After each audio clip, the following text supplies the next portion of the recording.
Welcome to Film Studies Bling. This podcast is dedicated to hidden and well-known treasures, big and small diamonds in the field of film studies.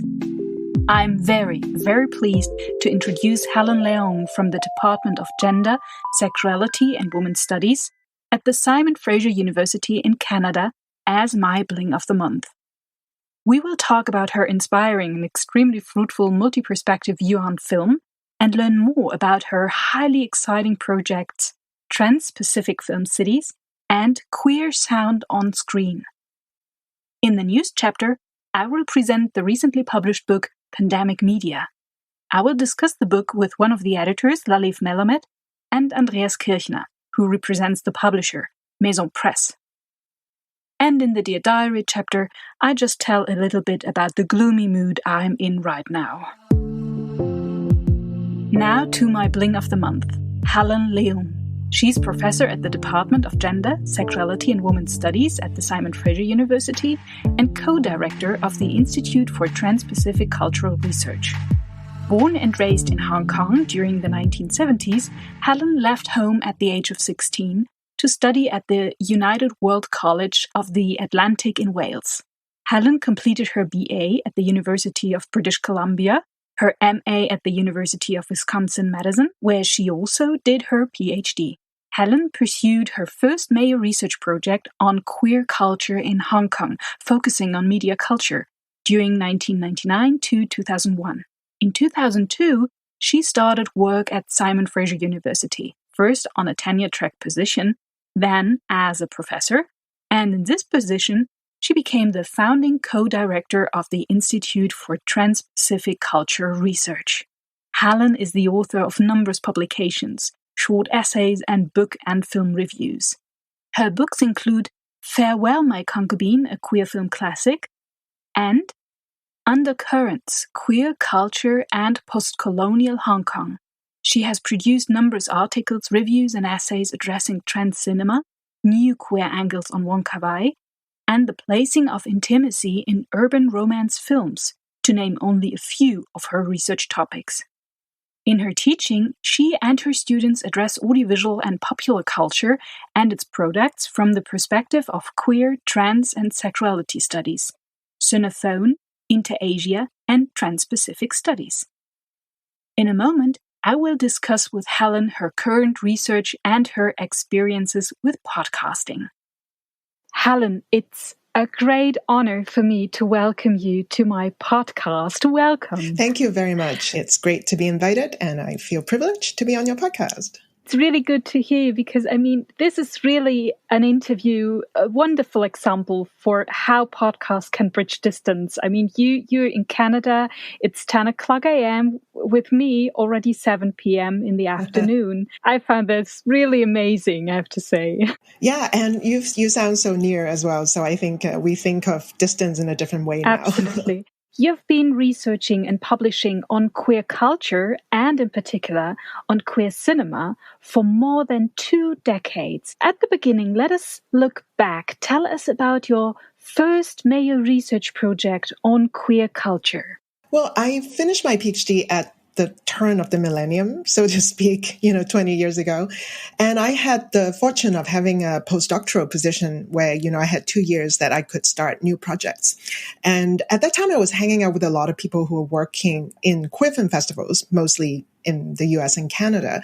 And so I would be traveling, watching films. And I got asked a lot, being someone who grew up in Hong Kong, are there queer films in Asia at all? And are queer filmmakers in Asia, facing a lot of challenges? And do they want to kind of become like us? And I remember at that time, I was a little bit bothered by the framing of those questions because my own experience growing up in Hong Kong and also, watching a lot of Asian cinema was that, there had always been a lot of queer content, even if they were maybe covert or coded in a way that's different from what was kind of popular in queer cinema in the West at that time. So that kind of became a bit of an obsession and then became research project, is to look back at, because I grew up in Hong Kong and it has a very rich film culture. So I started off asking the question was there queer cinema and what shape did it take? What did it look like? And because it was at the time where Hong Kong was going through political transition, it was switching sovereignty from, being a British colony to, being reclaimed by China. And so I look back at kind of that transitional period. And in some ways, it became my first book called Undercurrents. And looking back now, and I'm grateful to you for, asking kind of a looking back question, because it's interesting for me too, to look back. And I feel like the book kind of documents a time when there's a kind of queer aesthetic that it was very oblique. Even a kind of, I would think of it now as a kind of erotic closetedness that is definitely not in vogue anymore. That, the current moment, I think in Hong Kong and other parts of Asia where queer politics is much more on the street, much more radical, very kind of covert. And so I see that project, that was my kind of first major research project, in some way as kind of documenting particular kind of queer aesthetic in a screen culture that I think is no more. It belonged to a particular historical moment.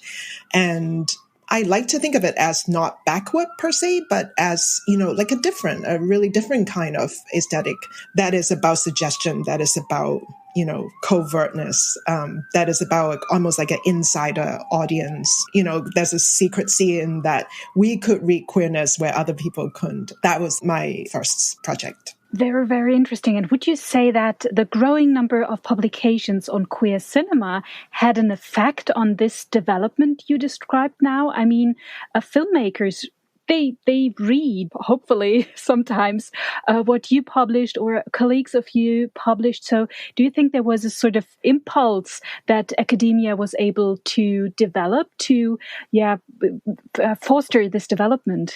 I think so. And I think sometimes it is interesting to see that we do sometimes get what we want. I think, both in terms of queer cinema, I think it's influenced by politics, for sure, by, what's actually happening in the world, whether they're, like legal wins, whether there's like visibility of activism. But the kind of academic criticism, I think maybe in a slower way, also had a feedback loop. So I think a lot of, you could see maybe, a couple of decades ago, the kind of criticism around stereotypical representations of, say, gay, lesbian, trans characters have now definitely impacted the way, say, the industry would try to portray those characters. So I think in that way, it's quite interesting. But I also think from the point of view of critics, it's quite interesting. There's always, the kind of positive image debate, right? Especially in kind of queer film festival. There were, over the years, lots of debates about, well, do we just want positive, healthy, heroic kind of representations? Or is there something queer, something interesting about having villains or, having like complicated characters? And so I think sometimes the industry response to, the kind of stereotype discussion can maybe tilt it towards like the kind of, let's just have positive image, when in fact there might be some pleasure in reading or interpreting more conflictual kind of images. So I think the relationship between, as you said, filmmakers and what's going on in academia or criticism is an interesting one. And I don't think it's like a direct relation, but it's kind of I think a conversation. Yeah, a discourse or a conversation. Yeah, thank you. And you have been continuously working on the intersection of queer and transgender studies, post-colonial studies, sexuality studies, media and film studies, Asian studies, and Transpacific studies.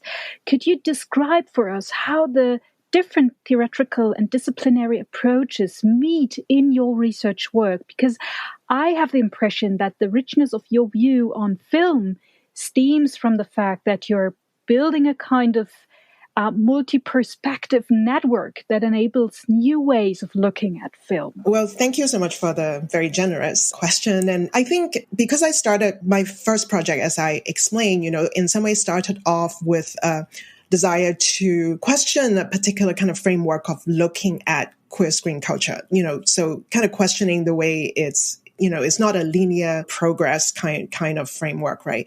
And that got me, turning to, say, Asian cinema and looking at images and text that maybe would, in that linear perspective, look old-fashioned or backward, but wanting to say, no, that is not necessarily backward. It provides a different frame of reference and perhaps a different way of understanding gender embodiment and sexual practices. So, and that's not the kind of work that I would want to do alone. And so I did, then work with a lot of colleagues who work on screen culture in other parts of Asia, and really looking at how we can multiply different frames of references for studying, say, LGBTQ cinema. So even just a few years ago, I co-edited a special issue of the Transgender Studies Quarterly, and it's a special issue on Asia. And we had contributions from scholars who study especially Southeast Asian cinemas.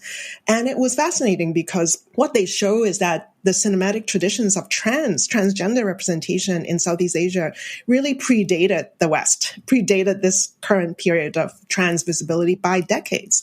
They've always had, trans representation. But then if, sometimes I show those films for students and they looked at those and they would think, well, but then that's not correct. Or some of those seems old-fashioned, seem to not conform to what we think of as the right trans representation now.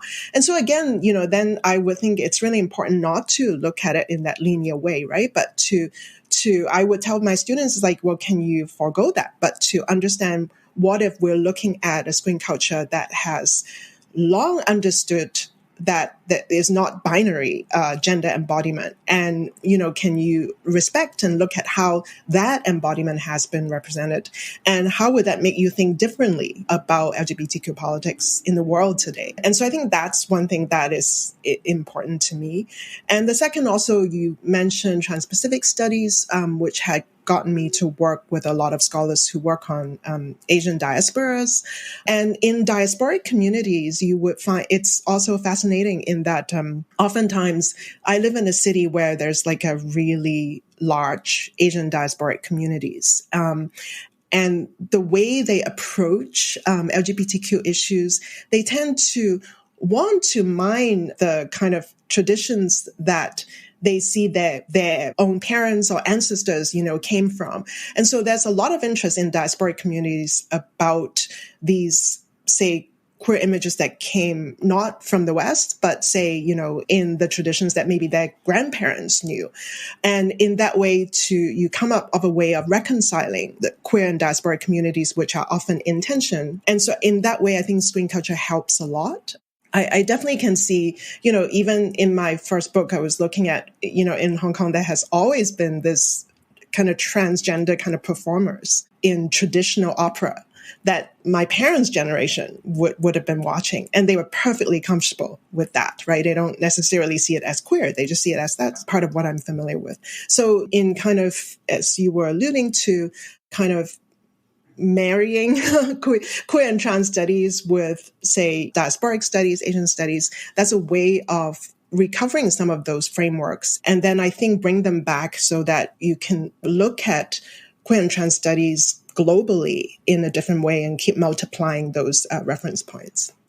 Wow, so there is these two levels or stages. I mean, there is this theoretical and disciplinary multi-perspective network, and at the same time, the really hands-on multi-perspective networks of colleagues that go into a discussion and bring in their perspectives. And this, I would say this is quite a good recommendation. How did you say that in German? Eine Empfehlung, something you can recommend to upcoming young researchers to think about that it's not only about a theoretical and disciplinary diversity, but also to really be open for the perspectives colleagues bring, adapt, or bring into a research project and looking at film from these different angles. Yeah, because I think sometimes when we make very big theoretical claim, then when you think about how do I do that, then you realize it's not something anybody can do alone. When people talk about critiquing the, say, Eurocentrism of, queer theory, not one person can do that. So it is exactly as you say, in that way, how do you critique Eurocentrism and queer theory, let's say? Then you need to collaborate with scholars who are working on non-Eurocentric projects and then figure out a way to let that perspective come to the foreground and have some impact on the global conversation. In one of your current research projects, you will also use theories from urban studies. Would you like to give us an insight into your work on Transpacific Film Cities? I had a piece in urban studies, which really I was pleased about. I didn't think I would ever have a piece in urban studies, but that resulted from a collaboration with a colleague of mine, Audrey Yu, who's a professor in National University of Singapore. She's very eclectic and is a scholar of cultural studies and communication, and who's also done a lot of work on film heritage and on kind of urban communication, and is also a prolific queer studies scholar. And that piece resulted in a conversation that we were just having about intersecting. There's a lot of scholarship on Asian urbanism that's really interesting, like looking at Asian cities and how, their planning and their urban aesthetics, all of that's quite different from the way we think about, urban metropolis, the traditional urban metropolis in the West. So that's like scholarship that way, right? Mm-hmm. And then there's all the queer city scholarship, all the Richard Florida influence stuff and the subsequent critique of Richard Florida of talking about, the impact of queer inhabitants in urban development. And so it was just a conversation about linking those two scholarships and then got us to think about how do we think about cities like the cities that we were familiar with, Hong Kong on my part and Singapore on her part that she's working on, cities which would be considered kind of quote unquote backward in terms of legal rights for queer communities. And yet those are also cities whose urbanism is very developed and have very advanced communication network, which I think allow for very vibrant kind of queer lives that maybe, not even possible in the West. And so we were thinking, well, what does that mean? And so that collaboration became kind of an experimental piece that just hoped to want to start the conversation. How do you look at this seeming paradox, right, of these thriving Asian metropolis that in these cases had not like very little legal rights for queer subjects. And yet there's a kind of vibrant and thriving queer lives that we can find in those cities. How do we theorize that? How do we, again, from studying those cities, come up with a different kind of referential framework? And so my really foray into urban studies started from that conversation. But interestingly, because then for that piece, I had to read a lot on city scholarship and read some urban studies scholarship, which then got me to rethink some of my film studies work, so that I'm not only interested in film, as art, as text, but then I started becoming interested in the impact of film production on a city. Because I live in Vancouver, where film production is economically very, very significant to our city and to the province. But at the same time, it's a city without film heritage because unlike where I grew up in Hong Kong, and Hong Kong has great film heritage. But in Vancouver, because it's a production city for location, it's really a location industry. And so there are very few films filmed in Vancouver that are actually set in Vancouver, right? And that was a big debate in our city. It's like, what's the impact of that? We keep disguising ourselves as American cities and Asian cities, even in some ways. And so that led me to the Film Cities project that you're referring to, that is really looking at the kind of impact of film production on what I and some colleagues are calling kind of minor filmmaking city. So these are not the big, not New York or Los Angeles, but cities exactly like Vancouver, where it kind of is seen as playing second fiddle to the big film production cultures. But at the same time, the film production has a very important impact on everyday life. And it also contributes to a lot of debate around the city's cultural identity. And it also enables an kind of entire generation of filmmakers and crew, people with filmmaking skills who are actually able to also then start sustaining an independent culture. You can think of it as an effect of the production, the location culture. So I find that dynamics really interesting. And again, in that project, I looked at Vancouver, but I'm also in conversation with colleagues who work on other similar kind of cities. queer cities got me interested in city scholarship, which then kind of impacted the way I think about film studies and, want to keep on, but finding fresh angles, right? Not just always just analyzing aesthetics and text. I have to make a link here to my own research project because the cinematic face of cities. In this project, I analyze Potsdam, where my university is situated, and Potsdam has one of the oldest film studios in the world, and there are also a lot of film production going on here, and it's a bit the opposite to Vancouver because we have a lot of film heritage echoing this tradition of film production in the city. A lot of film heritage, for instance, streets named after filmmakers, the film museum, different formats that invite the citizens to discover shooting locations and so on and so forth. For me, it's also a very interesting thing to think about these connections, the image of a so-called film city and who is part of this process that a city is really able to create this image of itself as a film city. Yeah, that's great. I'm going to go check out your work now. That would be brilliant. It's this piece on Potsdam. That's but I started just 1 year before, so there is not that much to read. But maybe in 2 years I can offer something to you. Really looking forward to read your work and the work from your colleagues because it will inform my research definitely, and so much looking forward to that. Mm-hmm. There are several other lines of research you're pursuing. Let's talk about your project Queer Sound on Screen. I love the title. How did you come up with the topic, and when can we read or maybe hear something from you about this interesting topic? And again, that came out of a piece that I did for another project. So this was maybe 3 years ago. I did a piece for Transgender Studies Quarterly, which is a special issue on translation, like transgender and translation. I worked on a blockbuster Thai film that featured a transgender volleyball team that became like a box office sensation in parts of Asia. And particularly in Hong Kong, it invited dubbed version, like a celebrity dubbed version of that film. Mm-hmm. And I was just fascinated by it because, at that time, this was like before trans politics was visible in any way. So I was fascinated by how a film that stars trans actors and about, trans characters could gain such kind of mainstream popularity in Hong Kong. And as I studied that film, I became interested in the audiovisual translation. There's a kind of scholarship on audiovisual translation. And I ended up kind of studying the dubbing of that film, like what is the impact of the dubbed soundtrack and how it affected the way it's circulated and how it affected the way the films, talked about globally. And because of that, because I was reading stuff then on film sound and on audiovisual translation, and then realizing that it's a really rich body of scholarship out there. And in my own university, in Simon Fraser University, there's a very rich tradition of folks doing sound studies. And so I met a lot of colleagues and students who work on sound and soundscape in really interesting way. And so that just made me think about if I want to continue to write on queer cinema, I want kind of fresh angles and fresh perspectives.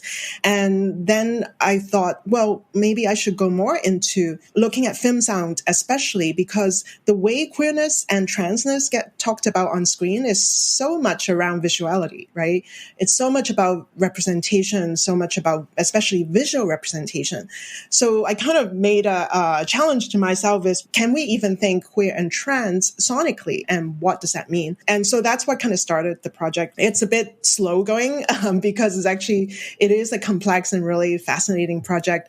It also has links to disability studies in terms of the way sound functions in, say, a film about a queer blind character or a queer deaf character. And so, it really opened up a whole new kind of horizon for me. And so that's what I've been sort of digging into. And I think first I was envisioning I could maybe do a short book that could be interesting, or it might just be, a series of articles that I keep writing on because it's so fascinating. It takes you to a lot of different places as well. Really looking forward to read your research on this very, very interesting topic. And I really think it's a very fresh perspective. Speaking of hearing and sound, you're also the host of a podcast called Transpacific Stories, a podcast about the people behind the scholarship. I think you really have to tell us about this finally. because I co-direct a research institute at my university called the Institute for Transpacific Cultural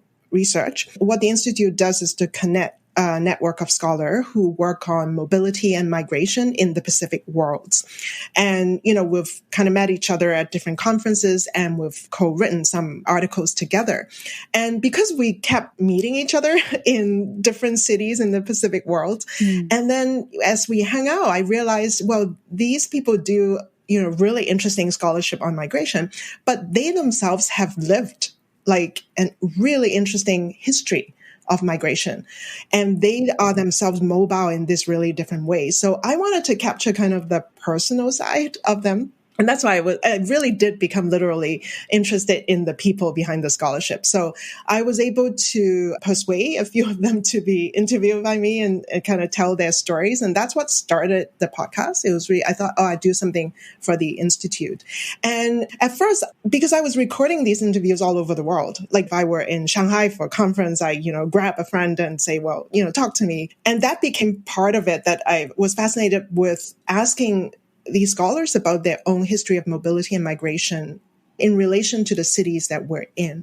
I still have one that I'm still editing that I did in Malaysia before COVID hit. But I think now I kind of stopped a bit because I'm not traveling. But inspired by you, I should probably start thinking about doing it remotely, but also reintroducing a sense of place in relation to this remote situation we find ourselves in, maybe. So it really started with that, with just wanting to just tell the stories of these scholars I've been working with on the scholarship, but in fact discovering that they have personal lives that are just as fascinating, if not more fascinating, than their scholarship. What I really like about the podcast is that there is this meta thing going on, because even before Corona, using a podcast to give people a voice about their experience of mobility and migration, using a podcast means to use medium that migrates as well and is so mobile, so that everyone in the world is able to reach these interviews or to listen to these interviews. So I find this very, very interesting to connect. For me, it was this moment of connecting the mobility of a podcast that is so accessible, so easy access for everyone, and the stories these scholars tell us. And now with Corona, there is this paradox situation that we have to think about mobility even in a deeper level. How did you start your podcast, if you don't mind me turning a question to you? Because you also interview not just scholars, but also, filmmakers, film festival people. What inspired you to start? To be honest, there were different points of motivation. One aspect was that for me as a female scholar, I was a bit frustrated to hear so many podcasts by male white couples, buddy podcasts chatting about films, or male scholars, sorry for that, reflecting on audiovisual media. I mean, there are great examples, but nevertheless, I would say that still there are too less female voices. And for me, it was a way of being brave and say, no, now it's me. And I want to give me a voice and to be hopefully a good role model for others to start a podcast. And now, I mean, it's not because I'm so inspiring, but nevertheless, I'm very, very lucky that we have 3 other podcast projects that will come out of our university in the next month. And I think that's brilliant. So this was one aspect. And the other was that I was funded to produce the podcast to support, in a way, film studies, because in Germany, we call film studies a small discipline in the danger to disappear on different universities. And the podcast is an attempt to support or make visible the discipline film studies and to maybe inspire some potential students to study this discipline and to show that there is a huge diversity in film studies. I mean, film studies scholars around the world are conducting so interesting projects, and to really make this visible or hearable. And then there is a third aspect, and then I stop because it's all about you. is that for me, podcast is a very nice tool to do some networking. I mean, when I'm on a conference, I wouldn't have the courage to go to you and say, "Hi, Helen, it's Anna from Germany, and I would like to talk with you because I read about your interesting project Transpacific Film Cities." But now with the podcast, I'm able to just write everyone I want to. And when I'm inspired by a scholar, I'm able to just contact the person and be even more inspired and give this inspiration to others, because it's so cool to listen, for instance, to you with your enthusiasm and the way you describe your projects. It's something totally different than just, in quotation marks, reading the work of colleagues. Yeah, no, that's great. I think I would definitely encourage younger scholars to, find different ways. I mean, it's a sort of public engagement, right? And I love the way you talked about how you, in some way, want to make sure that the discipline survives. And this is a great way to really engage everybody, as you said, even people outside of film studies, to get them interested in the discipline. I hope so. Thank you very much, Helen, for this interview, and all the best to your research. And we really recommend to read all the interesting publications of yours and the podcast. Thank you very much. Thank you. It was a pleasure. Here is the news chapter, presenting you the recently published book, Pandemic Media. What you hear now is a conversation I had with one of the editors, Laliv Melamed, and Andreas Kirchner, who represents the publisher Meson Press. Hello, Laliv and Andreas. Nice to have you in my podcast. Hey. Hello. Please introduce yourself briefly to our listeners, please. My name is Andreas Kirchner. I'm one of the co-founders of Meson Press. I have a background in media studies, and apart from Meson, I'm working at the open science team at the University of Constance. And yeah, thanks for the invitation. I'm happy to be here. It's a pleasure. Laliv. My name is Laliv Melamed. I'm a postdoctoral fellow at the JK Group Configurations of Film in Frankfurt University. And I'm among the co-editors of the book Pandemic Media, which we're going to talk about soon. And I'm actually also a film programmer at the Doc Aviv Film Festival in Tel Aviv. Ah, wow. And you both were really, really super fast. I mean, we're just a few months after the first lockdown and into the second wave of the pandemic, and we can already read a book about pandemic media. Laliv, you mentioned it already. You are one of the editors. Tell us how you managed to react so quickly on such a high level and with such great authors to this, quote, heavily mediated event. How did you get together, write, review, and publish in such a short time? First of all, let me start by saying that the book is co-edited by myself, of course, and my fellows at the Configuration of Film Group, Philippe Dominic Keidel and Vincent Hediger, and Antonio Somaini from the Sorbonne in Paris. And well, there are few answers to this. First of all, I think that personally as film scholars, or as human beings, we were trying to wrap our heads around what is happening. And the tools that we have available to us are the tools of film and media scholars.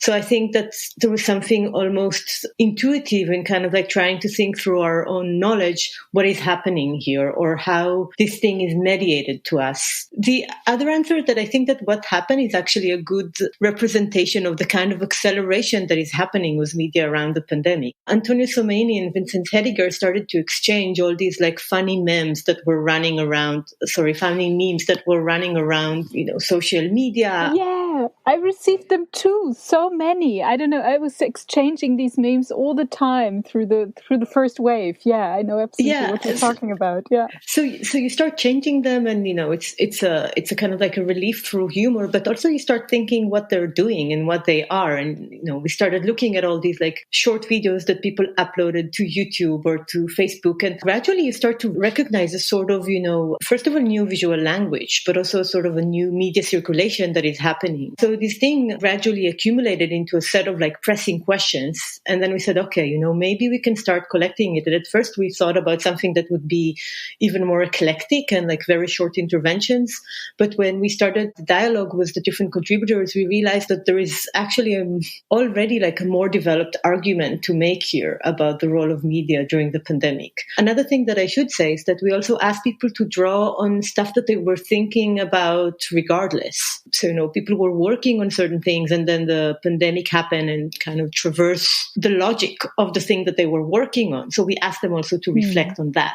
And in this specific context, the scholars working on this topic, but scholars at the same time affected by the pandemic, you mentioned in the introduction a very interesting word or phrase, pandemic scholarship. What do you mean by this? I mean, what happened was science or scholarship during the pandemic was tapping into an already quite an extensive debate about the production of knowledge these days and the public profile of knowledge, especially academic knowledge. When the pandemic happened, a lot of scientific journals really changed the review process to allow a faster publication process. What does it do to knowledge, right? I mean, because we compromise some of the gatekeepers that we employ, but on the other hand, we do have an urgent situation and we need to reply to it. While we're not scientists working on the virus directly, as media scholars, we were also tangled in this dilemma, right? We want to publish something that addresses the situation, something that is relevant, that engages with the urgency of the situation. But on the other hand, we also want to make sure that we allow our authors enough time to develop their ideas. We allow them enough feedback. I can tell you that it was a very, very intense process. I mean, despite the fastness of our response, I mean, we made sure that, all the essays were reviewed in double-blind peer review. We really kept the protocol, but I mean, you really ask yourself, what does it mean that you want to respond very quickly? And you realize that the kind of labor we're doing as scholars demand time, processes demand time, gatekeeping demands time. So I think pandemic media is a way to kind of negotiate these two things. Yeah. And I would say that it works so well because it's not a journalistic intervention you produced, right? I mean, you were obviously able to balance these two sides, that on the one hand, to be super fast and to be able to speak up and be visible during this pandemic or during this event. And on the other hand, to stick with the quality we want in our scientific community, right? Yeah, I mean, and I do want to stress here, because you brought Andreas and me together, that, I mean, we found the perfect partner. And I think we couldn't do it so quickly if we didn't have Meson Press willing to, I mean, their timeline was insane, how quickly they had to respond and produce this. Andreas, would you like to go into this? Would you like to give us an impression of how it was for you to be in this really, amazing production process? Yeah, I mean, it was incredibly fast. Yeah, that's true. For both sides, so to say. Yeah, for the authors, the editors, and also for us. I think it was also a reason why we came up with this idea to put the HTML files online first. It's just the fastest way to put the things out. You just put it online and then you can still make some of the corrections while it is already published, so to say. Yeah, and now we have some more time to produce the PDF files and then later the printed version. So yeah, it was intense. I can second that. But it was also fun. And having also worked in theaters a couple of years ago, I always liked this deadline, working on tight deadlines and working after hours and so on. And this brings you extremely close to the text you publish. And this is kind of unique, so to say. And yeah, I can say it was fun, but it was also hard work and it was a great experience in the end. We will come to the format question back in a few minutes, because I'd really love to speak a bit more about the content of the book, Laliv, because one can examine the role of media in the context of the current pandemic on a variety of levels, and furthermore add to one's knowledge by applying an historical perspective to the media configurations of past pandemics. Yeah. I can imagine that there was the question, okay, from which perspective do we approach this phenomenon? And you have chosen the concept of media event as a gateway for reflection to arrive then at the concept of pandemic media. Could you present your thinking concerning this overarching theoretical framework and its relation with a publication? First of all, you're right, and that really reflects the kind of the way our thinking around this evolved. There was a moment when we were talking, okay, maybe we should introduce historical perspective of how historically how different pandemic presented new media constellations. We were trying to think through a more abstract pattern that also taps on what is at stake with media today. even before the pandemic. And in that sense, I mean, we address it in the introduction that was written by Philip Dominic Heidel and myself. And in that sense, for both Philip and me, the question of crisis and media as a sort of tool to manage and organize crisis, but also crisis as a sort of historical force or a generative force was very important for both of us in our own work. So we already had the tools to kind of like try to think about the pandemic as prism of media and crisis. And the media event is a term that really comes up around this coupling of media and a big historical happening. And I think also it taps on like the changing of media and different constellations of media. So media event is a term that originally addressed a televisual live event. So this kind of like marathonic broadcasting. And it starts in the 80s with Eliyahu Katz and Daniel Dayan's book about media events. But then, you know, it really taps on questions of circulation and synchronicity and the temporality of media and different media technologies and different media outlets. So a lot of the things that we try to unpack in this book was the different contribution. When we were writing the introduction, we were thinking with another introduction that was just published by Lisa Parks and Janet Walker, where they talk about environmental crisis and media.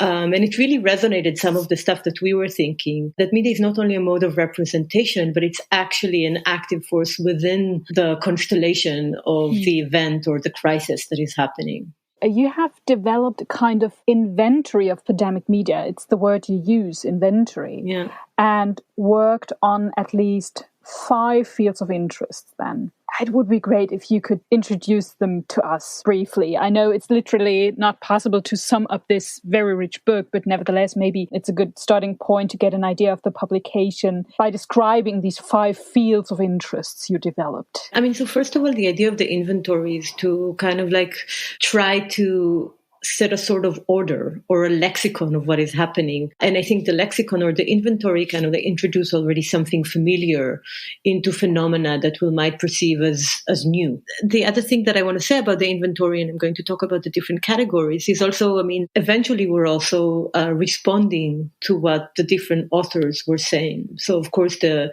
inventory is not something imposed on the contributions, but also organically coming from them. We organize the different contributions to sectors that are titled time, temporality, space and scale, technologies and materialities, education and instructions, and activism and sociability. And we were basically trying to think through the usages, location, and the format formation of media under the pandemic. This triple set of terms, usages, location, and format formations, are the term that we in the configurations of film group are working with to think about film or different configurations of film today. So the idea was to kind of like use the inventory as sort of vectors through which we examine what happened with media in such a total event and how media kind of like is affected, but also affecting these different categories that address, I think, very elemental or even basic or essential aspects of our everyday reality. And if I counted correctly, there are 73 chapters in total. Now we are here in a film studies podcast. So, of course, I have to ask you about the contributions that deal specifically with film and the pandemic. And there are quite a few, right? Yeah, I mean, there are 37 contributions, which is quite a number. It's quite a lot. A lot of them are about film. I mean, we have Jaap Verhol working on the film Vault. We have Malte Hagener working on the split screen and its history throughout film. We have Karin Fleck working on the drive-in cinema. Ulrike Bergemann, who's talking about a short film from the Oberhausen Short Film Festival. We have Marieke de Valk talking about film festivals. Leonie Zilch talking about porn cinema. So, of course, there are a lot of contributions that you can define as film, but I do need to say that, you know, as part of what we're trying to do in the configurations of the film is really to think film beyond film. So the question of how do we define what is film is really an important question for us. And we really try to unstable this dispositif that we might call film. And I think the pandemic was a really interesting case for us Because, for instance, we have quite a few contributions that talk about Zoom. A contribution by Yvonne Zimmerman and Malte Hagener and Guilherme da Silva Macedo and John Mowat. So all of them talk about this communication infrastructure, but they borrow film templates and film histories in order to understand it. So is this, can we define these as contributions about film or about media infrastructures? I'm not sure. We have contribution by Marike de Valk and Rebecca Williams that talk about film festivals. It's also contributions about watching films on the screen, or about changes that happen in spaces in which we come together as audiences. Another example is contribution by Juan Lamas Rodriguez that talks about a short animation that was made by an Indian artist to talk about the migrant workers crisis that happened when the Indian government enforced a lockdown in really short notice. So, I don't know if you know, it was a total disaster. People were stacked hundreds of miles away from home with no food and no transportation, and were literally dying out of hunger. Mm-hmm. So, it is a contribution about film, but it also talks about circulation, and the kind of structure of circulation is social media. Completely different understanding of distribution than, the kind of like traditional filmic cultures of distribution and circulation. So I think that, also the question of where do we locate film now is really changing, and especially with the media, I think that with pandemic. And I think that also we're going to witness a really shift in aesthetics, in production modes, in distribution. We're already thinking, what does it mean that our entire filmic interaction are now being transmitted to us through the computer screen? Can we even still call it film? Sorry, it's a long answer to what seems to be a simple question. But I think actually what's happening with the book, that it really teases this question of, are we talking here about film, or are we talking here about media infrastructure, or how film knowledge travels into other screens and other spaces of visual interaction? And I think your book is a brilliant impulse for a discussion that will go on, because I read different papers are coming up now. For instance, Cassetti gave this short impulse on relocation and pan-filmic existence through the pandemic. So I'm quite sure that the book will be like a first very important impulse, and that this discussion will go on after, hopefully, this pandemic is over next year. Andreas, the book is published in the Configurations of Film series. In this series, we can already read the title Medium Format Configurations of Film, and Tracks from the Crypt. Who is behind the Configurations of Film series, and what other publications are planned in the series? Configurations of Film is a publication series of the graduate research training program Konfiguration des Films, which is German and means configuration film, at Goethe University in Frankfurt. And there are a lot of different people involved with this series, starting with the director, Vincent Hediger, who's also one of the editors of this publishing project, and other principal investigators such as Wanda Strauven and others. Of course, the postdocs, Laliv and Philipp Dominik Keidel, or the coordinator, Verena Mund. And there's an international editorial board, so really a lot of different people involved. But I would also like to mention the cover designer, Matthias Baer, and also our editorial assistant, Fabian Wessels, because both of them have really done a quite fantastic job, I think. And in the next months, or we can say even years, there will be a whole bunch of new different publications out in various formats. And there will be these small booklets you already mentioned. These were the booklets written by the various Mercator fellows that come to Frankfurt hopefully soon. And the next publication will be on Serge Daney and queer cinephilia, and it will be edited by Pierre Eugène, Kate Ince, and Mark Siegel, who's also a PI at the Configuration des Films. So there's a lot of stuff coming up. And after this, look into the future and the work you're doing at the moment. Give us a brief introduction to the history of the publisher and the contributions of yourself and your two colleagues and collaborators, Mercedes Bunz and Markus Burkhardt. So where does it came that you decided to, well, okay, now we start to have a publisher and do these exciting work on open access publishing? Yeah, actually, Meson Press emerged from a research project at the Hybrid Publishing Lab at the Center for Digital Cultures at Laliv University in Lüneburg in the north of Germany. And we kind of founded Meson Press in 2015, right after the Hybrid Publishing Lab was closed. And it's organized as a cooperative and jointly managed by the three of us. And Mercedes is of course someone who has an extremely good feeling for emerging topics and discourses. And since she's in London now for more than 10 years, she's also a strong link to the Anglosphere for us. And Markus is also a media scholar like Mercedes. And he's very much into German and international media theory, media philosophy, and also science and technology studies and stuff like that. And in addition, he has also some great technical skills, which is, of course, very helpful for special projects like Pandemic Media and others. And we kind of coordinate who's responsible for which publications. And I think we're all media scholars in a way, but we kind of complement each other quite well from our special interests, so to say. And we've also been friends since our time together in Lüneburg, which, of course, makes working together much more fun and makes it much easier, at least most of the time. And I'm quite sure that, especially in the so stressful projects or demanding projects like Pandemic Media, it's very good to like each other and to be friends. You talked about different books already, so one might assume already what kind of focus you have in your publisher, but maybe nevertheless, would you like to give us an idea of the main focus of your publishing program? Our main focus is kind of publishing research on digital cultures and network media. And questions and topics related to film studies emerge in many of our publications, but the configurations of film series has kind of increased the importance of this field a lot. But still, for us, it was very important that the main focus of the series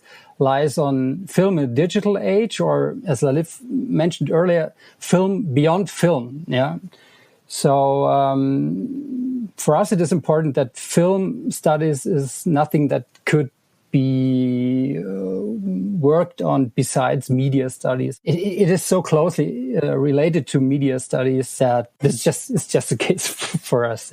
Yeah, we just published another very exciting book, actually, which is called High Definition Medienphilosophisches Image Processing. It's a German book by Elisa Linseisen. And it's a book that deals also with digital film and digital photography and TV shows and video art and various film theories. And this is kind of typical book, I would say, for media, for Meson Press as well, like the configurations of film books. And I can, highly recommend it to everybody who reads German. And maybe we'll also publish a translation of it in the future. Yeah, maybe if you have a translation, then let's have a chat about the book in this podcast. That would be brilliant. Yeah. But let's go back to Pandemic Media. You mentioned it already, Andreas, that the unique thing about the book is that it, at least until now or in this moment, cannot be straightforwardly downloaded as a PDF, which everyone expects, right, when something is published open access. Instead, there is a separate website on which the book and its individual chapters unfold in open access. You gave us already a reason why you decided to do this publishing this way. But tell us about this format and maybe about the publishing format and why you tried it out, and when we will have a PDF, and will there be a printed edition of the book as well? I mean, to start with the last question, there will be a printed edition. We have actually discussed various options, but one thing I think was quite sure from the beginning, that we can't just do a normal edited classic collection. I kind of think that we had the idea that the individual essays, they should be given a certain autonomy. Yeah, they should somehow be able to stand for themselves, at least a bit. And the structure of the collection, Laliv already mentioned it, thus becomes, at least I see it that way, rather an offer than a given preset. And it opens up resonances between the various chapters that would maybe not arise in a classical collection. Yeah, on the Meson side, we also felt that the somehow provisional character of the project, I mean, the subtitle is Preliminary Notes Towards an Inventory, could maybe best reflected in an HTML first publication. And that the publication will now be published in waves in a way. I mean, we are currently working on the PDFs and they will be ready for download soon. This also kind of resonates, of course, to the topic. But then there are, of course, pragmatic reasons I already mentioned that play a role. I mean, considering the enormous speed of the publication, HTML was just also the fastest option because, I mean, a PDF must be typeset very carefully. The images must be edited carefully and the formal requirements are still a bit higher than for a HTML publication. And this is, of course, even more the case with the print publication. But still, print is for us very important as the digital formats. And with a print publication, then you also reach new readers and it opens up new spaces again and offers a different reading experience. And thus maybe exposes different layers of both the individual text and also the entire volume. And the print edition is planned for December. We hope that we can publish it by the end of the year. Will Meson Press continue to experiment with different forms for open access publishing? Will there be other books that maybe even go beyond PDF and websites and so on? Are you thinking about that? Are there any plans? Yeah, I mean, absolutely. I mean, the open access part is part of our DNA, so to say. This is clear. So everything we will publish will be open access. And experimenting with different formats has also been part of our work from the beginning. A few months ago, we launched a growing publication. It's called Explorations in Digital Cultures. And in this publication, the individual contributions will be published piece by piece or step by step, and this is kind of evolving and growing. We also had the possibility to use this technical infrastructure we developed for exploration, then also for pandemic media. And kind of parts of the experience we made with that publication also were quite useful now. And we also are working on a publication on McLuhan, and there are also videos connected to it. And so we are kind of opening up these formats as monographs and edited collections more and more. And this is an important part of our work, I would say.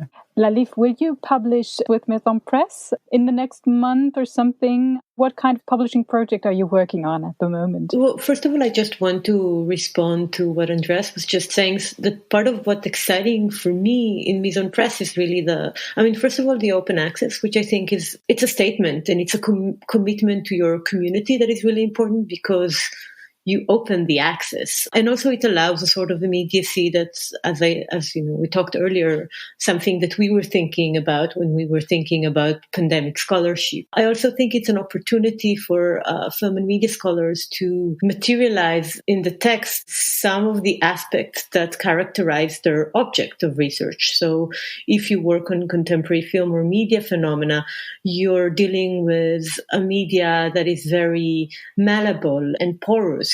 And it could be that your text can do the same work if it would allow itself some flexibility as a text. So I think format is really important here. I also want to say that, when we had this long discussion about to go with the HTML publication first and only later the PDF, we were thinking with a few set of, what do film and media scholars need now? So on the one hand, we were like, they need an accessible and an immediate content on the pandemic. So, of course, publishing in HTML first allow us to publish faster. But also it was obvious to us that eventually people do need the PDF in order to cite it, in order to use it in syllabus in classes and things like this. So there is a sort of elasticity that is really important here. As for me, I'm actually currently completing a first draft of a manuscript on family home videos that were somehow broadcast on television.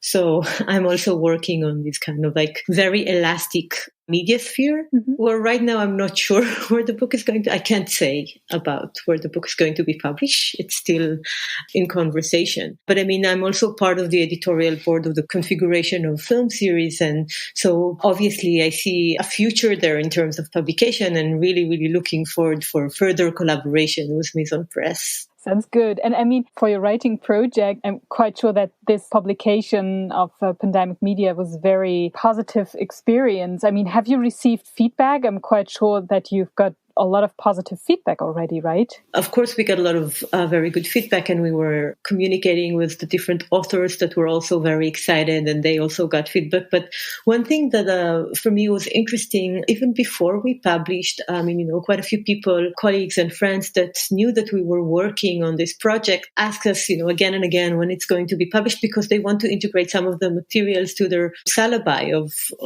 especially the ones that are talking about contemporary media landscapes. And for me, that was a really interesting sign, right? I mean, because something that happened was the pandemic, that we had to kind of like reevaluate the things that we're working on. We had to reevaluate the format in which we work. So much of us who are teaching had to reevaluate what teaching means. And we had to invent new forms, but also think what we want to keep.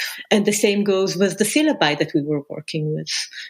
We still wanted to teach certain theories and certain understanding of media, but also there were like stuff that we couldn't ignore that happened in our everyday reality. This for me was very exciting, to think that the book we were working on can be a resource for people that, want to talk to their students about media and about film and about their doing in the world, but also, feel that they need to kind of like put it up to date with current events, so with the pandemic. I mean, for me, this interest among people that want to integrate some of the material into their syllabi was the most exciting feedback.